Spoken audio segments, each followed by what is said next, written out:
네, 그럼 지금부터는 홀의 교육 조직 구조와 함께 단위 학교 책임 경영제라는 것이 무엇인지까지 한번 살펴보겠습니다.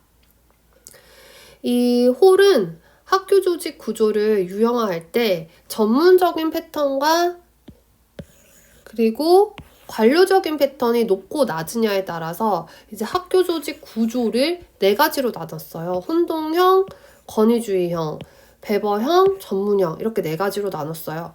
이 관료적 패턴, 즉 관료성을 나타내는 지표는 권위의 위계, 직원을 위한 규칙, 절차의 상세와 비정성, 그러니까 몰인전성을 말하는 거죠. 그리고 전문성을 나타내는 지표는 전문화, 기술적 능력, 이것을 기준으로 해서 이렇게 혼동형, 권위주의형, 배버형, 전문형으로 나누었는데 이 보통 조직이 만들어지는 순서는 혼동형으로부터 시작해서 처음에 이제 조직이 만들어지면 혼란스럽죠.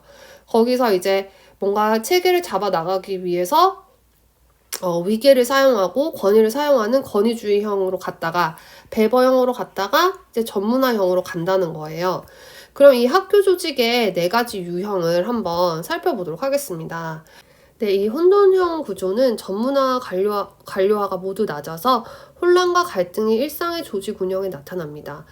모순, 반목, 혹은 비효과성이 조직 전반에 퍼져 있어요. 그래서 신속한 조치를 필요로 하고 다른 구조의 유형으로 이동하려는 강력한 압박이 늘 제기돼요. 그래서 일반적인 방법은 보통 새로운 지도력을 데리고 오는 거죠. 그래서 질서를 회복하기 위해서 엄격한 관료주의적이고 권위주의적인 절차에 의존하게 됩니다. 그래서 이제 보통 권위주의형으로 넘어가는 거죠. 권위주의적 구조는 관료적 권위를 강조해요. 규칙, 규제 및 명령에 대한 복종이 조직 운영의 원리가 됩니다. 그래서 규칙, 규제, 명령에 대한 복종, 이것이 조직 운영의 원리가 돼요. 권력은 집중되어 있고 위에서 아래로 흘러오고 규칙과 절차가 객관적으로 적용됩니다. 상급자가 항상 최종 결정을 하게 되고 조직과 상급자에게 충성해온 사람이 승진을 해요. 그래서 계층, 규칙, 절차, 몰인정성 이런 것들을 특징으로 하게 됩니다. 이제 배버형은 전문적 특성과 관료적 특성이 상호 보완적 관계에 있는 구조로 양 차원이 모두 높습니다. 이 유형은 배버가 기술한 가장 이상적인 형태와 비슷해서 배버형 구조라고 불러요. 행정가들과 교사들은 의사결정에 공동으로 참여하고 두 집단 모두 공동의 이익을 강조하고 단일한 공동 목표에 전념하게 됩니다. 마지막으로 전문형 구조는 직원들은 조직의 중요한 의사결정을 할 수 있는 전문 지식과 능력을 갖추어 전문가로 간주되고 실질적인 의사결정이 전문 직원에게 위임되어 있는 구조입니다. 규칙과 절차는 동일하게 적용되는 엄격한 형태가 아니고 가이드라인으로 활용돼요. 그래서 느슨하고 유동적이고 비공식적인 이완 결합의 특성이 강합니다.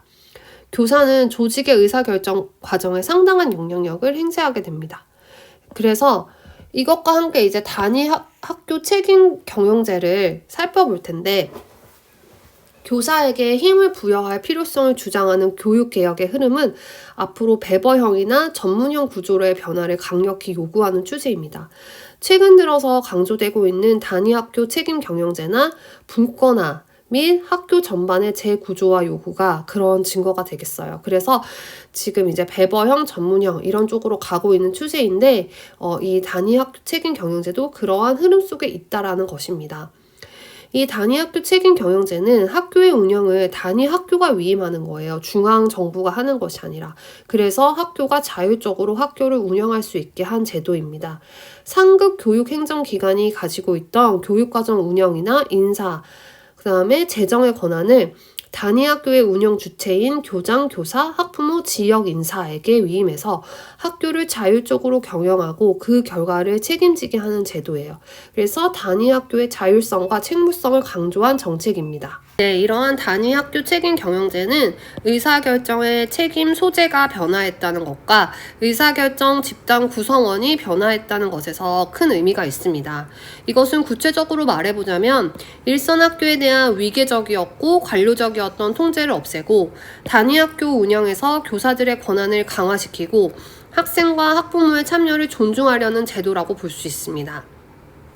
그래서 구성원들의 주인의식 및 자발성, 이것이 강조된다고 했잖아요. 그리고 이것과 교육과정과 인사, 재정 영역에서 학교장의 자율성, 단위 학교의 자율성이 커지잖아요. 이런 것들을 토대로 해서 이런 것들은 결과적으로 학교 컨설팅의 중요한 기반이 되기도 합니다.